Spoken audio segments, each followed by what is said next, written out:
2024 సార్వత్రిక ఎన్నికల సన్నాహాలు అన్ని పార్టీలు చేసుకుంటున్నాయి. అందులో భాగంగానే టీడీపీ జనసేన పొత్తులో భాగంగా ఈరోజు ఉమ్మడి శ్రీకాకుళం జిల్లాలో ఉన్నటువంటి జనసేన కార్యకర్తలతో సమావేశం నిర్వహించినటువంటి జిల్లా జనసేన పార్టీ అధ్యక్షులు పిసిని చంద్రమోహన్ మనతో ఉన్నారు.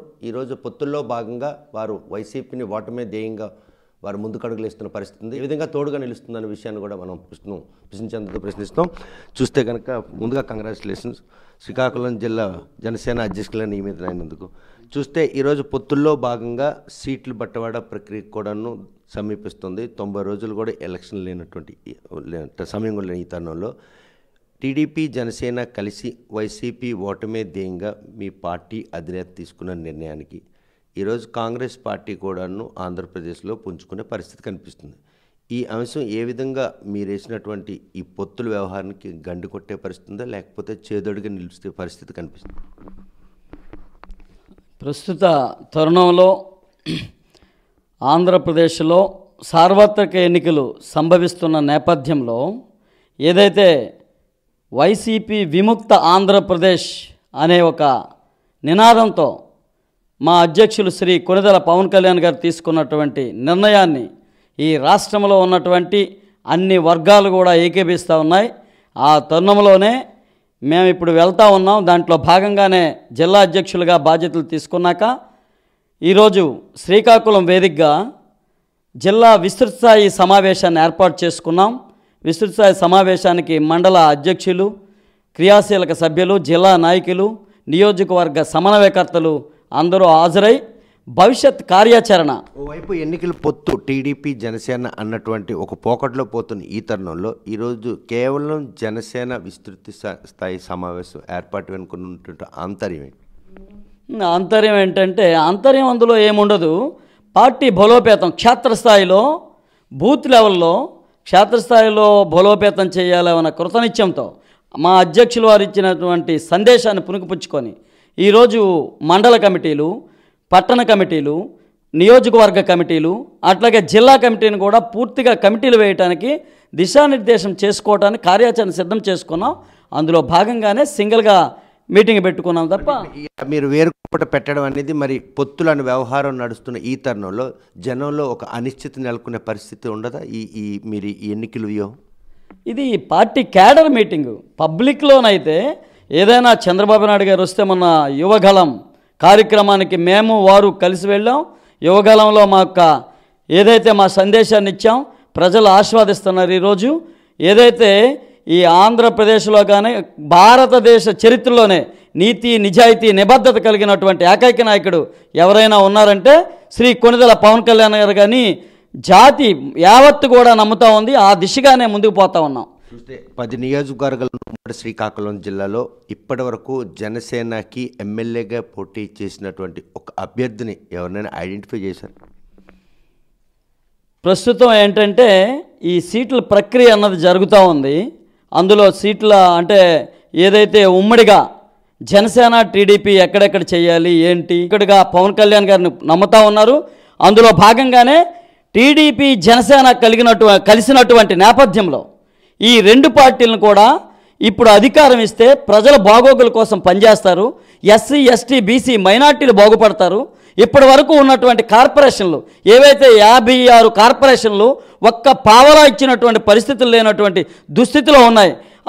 ఆ కార్పొరేషన్లకి ఒక కుర్చీ లేదు, ఒక బెంచీ లేదు, కానీ పదవులు ఉన్నాయి. పదవులు ఇస్తే వాళ్ళ తాలూకా వైఎస్ఆర్ కాంగ్రెస్ పార్టీ కార్యకర్తలకి నిరుద్యోగాన్ని తగ్గించారే తప్ప పేద ప్రజలకు కానీ, బీసీ వర్గాలకు కానీ, ఎస్సీ వర్గాలకు కానీ, ఎస్టీ వర్గాలకు కానీ ఒక పైసా ఇచ్చిన దాఖలు లేవు.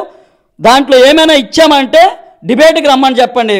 ఏదైతే బీసీ మినిస్టర్ కానీ, ముఖ్యమంత్రి కానీ సిద్ధంగా ఉన్నాం. 2024 సమీపిస్తున్న తరుణంలో జిల్లా పార్టీ అధ్యక్షులుగా ఒకవేళ మీ పార్టీ అధిష్టానం లేకపోతే పార్టీ అధినేత కనుక శ్రీకాకుళం జిల్లాలో ఎన్ని అసెంబ్లీ స్థానాలు మీకు కావాలి, మనం ఎన్ని స్థానాల్లో పోటీ చేస్తామని ప్రశ్నిస్తే ఎన్ని స్థానాలను మీరు కోరుకునే? తప్పకుండా ఇప్పుడు ప్రస్తుతం ఏంటంటే మా పార్టీ ఇప్పుడు శ్రీకాకుళంలో మేము అప్పుడు 2019లో పోటీ చేసినటువంటి ఏదైతే పర్సంటేజ్ ఉందో దాన్ని 5 ఇంతలు రెట్టింపుగా మా గ్రాఫ్ పెరిగింది. 5 నియోజకవర్గాలు ఈ జిల్లాలో 5 నియోజకవర్గాల్లో జనసేన పార్టీ గెలుపోవటంలో డిసైడ్ చేసినటువంటి పరిస్థితులు, గెలవగలము, గెలిచే పరిస్థితులు ఉన్నటువంటి పరిస్థితుల్లో ఉన్నటువంటి నియోజకవర్గాలు ఉన్నాయి. 5 నియోజకవర్గాలు గాను అడగడం జరుగుతూ ఉంది. 5 నియోజకవర్గాలు మా అధ్యక్షుల తాలూకా అంతిమ నిర్ణయమే శిరోధార్యం తప్ప దీనికి ఎటువంటి డీవియేషన్ ఉండదు. ఆయన నిర్ణయమే శిరోధార్యం. 2014 ఎన్నికల్లో జనసేన పార్టీ పోటీ చేయకుండా బీజేపీతో పొత్తుల్లో వెళ్ళిన భాగంగానే ఆ రోజు శ్రీకాకుళం జిల్లాలో 2 నియోజకవర్గాలు బీజేపీకి ప్రకటించిందే తడుగా టీడీపీ కార్యాలయాలను కూడా ధ్వంసం చేసినటువంటి ఘటనలు కూడా మనం చూసాం.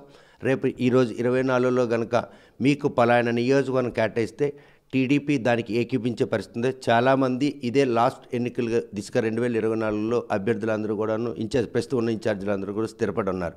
మీకు కొత్త రక్తం, మీకు అవకాశం ఇచ్చే పరిస్థితులు, పరిణామాలు ఉన్నాయి. అది ఆ రోజు జరిగినటువంటి పరిణామాలు, అప్పుడు ఉన్నటువంటి పరిస్థితులు, సమీకరణ వేరు. ఇప్పుడు ఏంటంటే ఏదైతే తెలుగుదేశం పార్టీ పరిస్థితులు ప్రభావం ఏ ప్రభావంలో ఉన్నాయి, జనసేనతో పొత్తు అనేన తర్వాత, పొత్తు పెట్టుకున్న తర్వాత జనసేన టీడీపీ ఉమ్మడిగా వెళ్తుందని ఎప్పుడైతే వచ్చిందో ప్రజల్లో ఒక ఆశ పెరిగింది. అంతే, అందులో ఆశని అడియాసలు చేయకుండా ఏ నాయకులైనా ఉండాలి. ఏదైతే వాళ్ళ పార్టీ టీడీపీ అధ్యక్షులు ఇచ్చినటువంటి సందేశం ఏదైతే ఉంటుందో వాళ్ళు తూచా తప్పకుండా పాటించాలా, లేకపోతే క్రమశిక్షణ చర్యలు ఉంటాయి.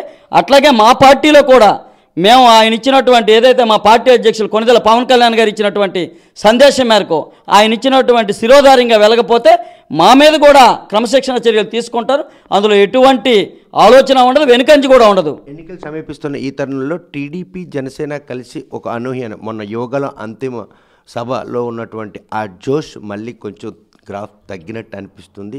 ఇంకేమైనా కొత్త వ్యూహంతో ముందుకు వచ్చే పరిస్థితి అండి. ప్రజలు ఇప్పటికే చాలామంది కొన్ని ఉద్యోగ వర్గాలు సమ్మెబాట పడుతున్నాయి. రోజుల తరబడి సమ్మెబాట పడినా కూడా 2-3 రోజులే సంఘీభావం తెలుపడానికి వెళ్ళారు. కానీ వారి సమస్య పరిష్కారానికి మాత్రం ప్రతిపక్షాలుగా వారికి అండగా నిలుస్తున్న ఒక భరోసా ఇచ్చే పరిస్థితి కనిపిస్తుంది. తప్పకుండా ప్రతిపక్ష పార్టీగా ఏదైతే అధికారంలో ఉన్నటువంటి నేటి ముఖ్యమంత్రి జగన్మోహన్ రెడ్డి అధికారంలో లేనప్పుడు ప్రతిపక్ష నేతగా ఉన్నప్పుడు కళ్ళబొల్లి కబుర్లు చెప్పి అన్ని వర్గాలకు, ఏవైతే అన్ని ఉద్యోగ వర్గాలకు, మున్సిపల్ ఉద్యోగులకు కానీ, అది కాంట్రాక్ట్ అండ్ అవుట్సోర్సింగ్ ఉద్యోగులకు కానీ, అలాగే అంగన్వాడీ వర్కర్స్ కానీ ఇచ్చినటువంటి హామీని తొంగలో తొక్కి వారిని మోసగించిన పరిస్థితుల్లో వారి న్యాయమైనటువంటి కోరికలను నువ్వు ఏదైతే ఆ దిశగా చేస్తానని మాయమాట చెప్పినటువంటి దిశలో వాళ్ళు న్యాయమైనటువంటి కోరికలు ఎప్పుడైతే తీరలేదో వాళ్ళు సమ్మెబాటు పట్టారు. వారికి మేము ఆల్రెడీ వారికి సంఘీభావం తెలుపుతూ వారి తాలూకా సమస్యలను మా అధ్యక్షుల వారి దృష్టికి తీసుకువెళ్ళడం జరిగింది. రానున్న రోజుల్లో ఏదైతే జనసేన టీడీపీ ఉమ్మడి ప్రభుత్వంలో వారి కార్యక్రమం ఏవైతే వారికి ఇచ్చినటువంటి హామీలు ఉన్నాయో హామీలను ఒక న్యాయ నిపుణులతో కమిటీ వేసి సాధ్యాసాధ్యాల మీద ఒక కమిటీ వేసి నిర్ణయం తీసుకోవడానికి మా అధ్యక్షుల వారు కూడా సిద్ధంగా ఉన్నారు. ఈరోజు మీరు ఇచ్చినటువంటి ఏదైతే అధ్యక్ష పదం ఉంది దీన్ని ముళ్ళు కిరీటంగా భావిస్తున్నారా లేకపోతే పూల కిరీటంగా భావిస్తున్నారు? ఇప్పటికే పార్టీలో చాలామంది జనసేన టీడీపీలో కలవడం విషయంలో మాత్రం మదన పడుతున్నారు. ఈ మదన పాటను ఆ మదన పాటను బయటపడేందుకు మీకు ఇది ఒక పరీక్షా సమయంలో అనిపిస్తుందని అనిపించట్లేదు? అదేం లేదండి. ఇప్పుడు ఆల్రెడీ ఈరోజు మా సమావేశంలో చాలా చక్కగా అందరూ ప్రతి ఒక్కరు కూడా ఏకీభవిస్తూ మేము మొదట్లో కొంత ఉన్నప్పటికీ ప్రస్తుతం వస్తున్నటువంటి పరిస్థితుల్లో ప్రతి ఒక్కరు కూడా మా అధ్యక్షులు మంచి నిర్ణయం తీసుకున్నారు. ఇప్పుడున్న తరుణంలో ఆంధ్రప్రదేశ్ ప్రజల రక్షణే ప్రధాన ధ్యేయము. ఆంధ్రప్రదేశ్ ప్రజలకు భరోసాను కల్పించాలా, ఆ దిశగా మంచి నిర్ణయం చేశారు. నిబద్ధత కలిగిన నాయకుడు మన నాయకుడు అని చెప్పేసి మా జనసేన పార్టీ జన సైనికులు, వీర మహిళలు, నియోజకవర్గ ఇన్ఛార్జీలు, జిల్లాల అధ్యక్షులు ప్రతి ఒక్కరు కూడా ఆస్వాదిస్తున్నారు. ఆయన నిర్ణయాన్ని శిరసా వహిస్తూ శిరోధార్యంగా ముందుకు పోతా ఉన్నాం తప్ప. జిల్లా పార్టీ అధ్యక్షులుగా 2024లో మీ 2 పార్టీలు కలిసి జిల్లాలో ఎన్ని సీట్లు సాధించేందుకు అవకాశం ఉందని భావిస్తారు? ఒక పార్లమెంటు 10 అసెంబ్లీ నియోజకవర్గాలని శ్రీకాకుళం జిల్లాలో ఉమ్మడి పార్టీగా ఏదైతే జనసేన టీడీపీ ఉమ్మడిగా పోటీ చేస్తున్నామో అన్ని నియోజకవర్గాలు 10 నియోజకవర్గాలు అసెంబ్లీ, ఒక పార్లమెంటు నియోజకవర్గాన్ని గెలుచుకుంటామని చెప్పేసి తెలియజేస్తా ఉన్నాం. చూస్తే కనుక వైసీపీ పార్టీ రహిత ఆంధ్రప్రదేశ్ నిర్మాణానికి తమ అధినేత తీసుకున్నటువంటి ఈ నిర్ణయంతో ఆ నిర్ణయానికి శిరోధార్యంగా 2024 ఎన్నికల్లో గెలిపే ధ్యేయంగా పనిచేస్తాం. ఈరోజు టీడీపీ జనసేన రెండు పార్టీలు కలిసి వైసీపీ పార్టీని గద్దెదించడమే ధ్యేయంగా వారి పనితీరు మాత్రం ప్రస్తుతం ఉందని చెప్తున్నారు. మరోవైపు చూస్తే కనుక షర్మిల ఆంధ్రప్రదేశ్లో కాంగ్రెస్ పార్టీకి ప్రత్యక్ష రాజకీయాల్లోకి వచ్చినా కూడా అది ఏమి మాత్రం కూడా తమ గెలుపుకు అడ్డురాదని కూడా పిసిని చంద్రబాబు స్పష్టం చేస్తున్నారు. మరోవైపు చూస్తే 2014లో బీజేపీకి ఈ జిల్లాలో 2 అసెంబ్లీ స్థానాలు కేటాయించారన్న విషయం తెలిసిన టీడీపీ నేతలందరూ కూడా ఆగ్రహ ఆవేశాలకు గురయ్యారు. 2024లో అటువంటి పరిస్థితులు పునరావృతం కాకుండా ఉండేందుకు పార్టీ అధిష్టాన నిర్ణయం మాత్రం రెండు పార్టీలకు సంబంధించిన నాయకులు కూడా ఏకాభిప్రాయంతో రేపు 2024లో సీట్లు బట్వాడా విషయంలో కూడాను అదే ఏకాభిప్రాయంతో పనిచేస్తుందని చెప్తున్నారు. 5 అసెంబ్లీ స్థానాలు శ్రీకాకుళంలో కావాలని కూడా ప్రపోజల్ పెట్టారు. 2019 ఎన్నికల్లో 10 నియోజకవర్గాల్లోనూ కూడా పోటీ చేసి అప్పటికి ఓటు బ్యాంక్ లేకపోయినా ఇప్పుడు 10% ఓటు బ్యాంక్ పెంచుకున్నటువంటి జనసేన సైనికులు మాత్రం రేపు టీడీపీతో కలిసి వైసీపీని గద్దెదించడమే తమ ధ్యేయంగా మాత్రం 2024 పనిచేస్తామని పిసిని చంద్రబాబు స్పష్టం చేస్తున్నారు. వీడియో జర్నలిస్ట్ రామకృష్ణతో సత్యం, RTV శ్రీకాకుళం. మరిన్ని వీడియోస్ కోసం ఛానల్ ని సబ్స్క్రైబ్ చేయండి. లేటెస్ట్ అప్డేట్స్ కోసం వాట్సాప్ ఛానల్ ని ఫాలో చేయండి. అండ్ లింక్ డిస్క్రిప్షన్ లో ఉంది.